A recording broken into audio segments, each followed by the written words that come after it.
మొత్తంలో కంప్లీట్ గా 12 షెడ్యూల్స్ ఉన్నాయి.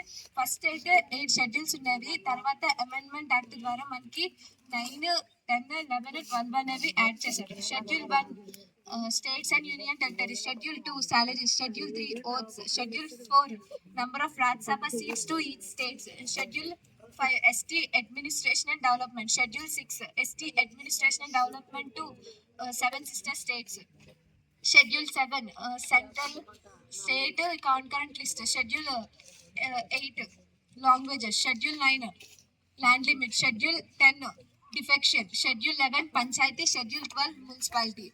షెడ్యూల్ 1 మనకి ఏం చెప్తుందంటే మన ఇండియా మొత్తంలో కూడా ఎన్ని స్టేట్స్ ఉన్నాయి, ఎన్ని యూనియన్ టెరిటరీస్ ఉన్నాయి అనేది ఈ షెడ్యూల్ 1 మనకి వివరిస్తుంది. ప్రెసెంట్ అయితే మన ఇండియాలో 28 స్టేట్స్ అండ్ 8 యూనియన్ టెరిటరీస్ అనేవి ఉన్నాయి. And second schedule salaries and president కి కానీ deputy speaker of Rajya Sabha and Lok Sabha and governor కి ఎవరికైతే ఎంత శాలరీ ఇవ్వాలనేది ఈ షెడ్యూల్ 2 అనేది చెప్తుంది. షెడ్యూల్ 3 ఓట్స్, ఎవరైనా సరే ఎలక్షన్ లో విన్ అయినప్పుడు సెలెక్ట్ అయ్యారు అంటే ప్రమాణ స్వీకారం చేసిన తర్వాత మాత్రమే వాళ్ళు పవర్ లోకి వెళ్తారు. ఆ ప్రమాణ స్వీకారం చేయడానికి చేసే పద్ధతులు ఏంటి, ఆ ప్రాసెస్ ఏంటి అనేది ఈ షెడ్యూల్ 3 మనకి చెప్తుంది. Schedule 4 number of Rajya Sabha seats to each state. నేను చెప్పాను కదా షెడ్యూల్ 1 లో 28 స్టేట్స్ ఉంటాయని. ఆ 28 స్టేట్స్ లో కూడా ఎవరికి ఎన్ని రాజ్యసభ సీట్స్ ఇవ్వాలనేది ఈ షెడ్యూల్ 4 మనకి చెప్తుంది. Schedule 5 ST administration and control.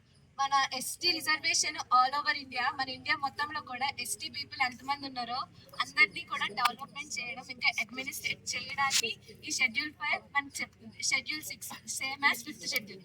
ఎలా అంటే అది ఆల్ ఓవర్ ఇండియా అయితే ఇది మన ఈస్ట్ లో ఉన్న 7 సిస్టర్ స్టేట్స్ ఉన్నాయి కదా ఎస్టీ, వాటిలో ఎస్టీ పీపుల్ కి అడ్మినిస్ట్రేషన్ అండ్ డెవలప్మెంట్ ఈ 7 సిస్టర్ స్టేట్ కి ఈ మనకి 6th షెడ్యూల్ చెప్తుంది. Schedule 7 central list, state list, concurrent list. Central government ఏ అంశాల మీద చట్టాలు చేయగలదు అండ్ స్టేట్ లిస్ట్ స్టేట్ గవర్నమెంట్ ఏ అంశాల మీద చట్టాలు చేయగలదు, సెంట్రల్ అండ్ స్టేట్ రెండు కలిసి ఏ అంశాల మీద చట్టాలు చేయగలదు అనేది ఈ 7 గురించి. రైల్వేస్ గురించి సెంట్రల్ గవర్నమెంట్ అనేది ఈ అంశాల మీద రూల్స్ లాస్ చేయగలదు. అండ్ స్టేట్ లిస్ట్ అయితే పబ్లిక్ హెల్త్ మీద, ఇంకా లోకల్ గవర్నమెంట్ మీద, పోలీస్ మీద, వీటి మీద స్టేట్ లిస్ట్ అనే స్టేట్ గవర్నమెంట్ అనేది ఈ అంశాలపైన లాస్ట్ చేయగలదు. కాన్కరెంట్ అంటే సెంట్రల్ అండ్ స్టేట్ రెండు కలిసి ఎడ్యుకేషన్ మీద ఈ ఎడ్యుకేషన్ అనే వర్డ్ ఎడ్యుకేషన్ మీద అంశాలు లాస్ట్ చేయగలదు.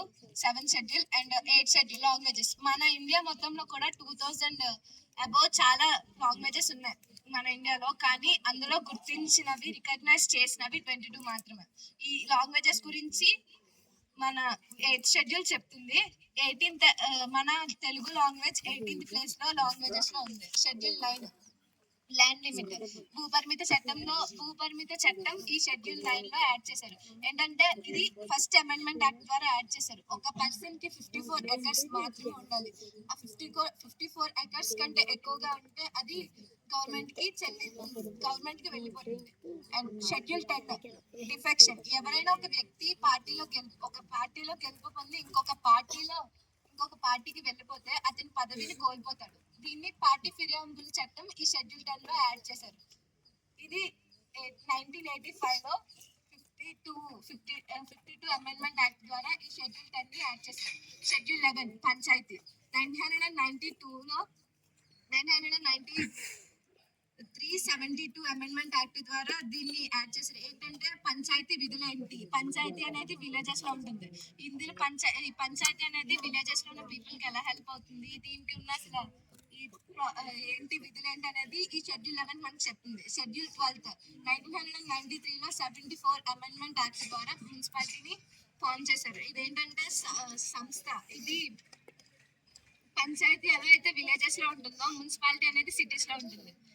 ఎలా దీనికి మనకి మున్సిపాలిటీ అనేది సిటీస్ లో ఎలా ఉపయోగపడుతుంది అనేది ఈ 12th షెడ్యూల్ మనకి వివరిస్తుంది. Thank you.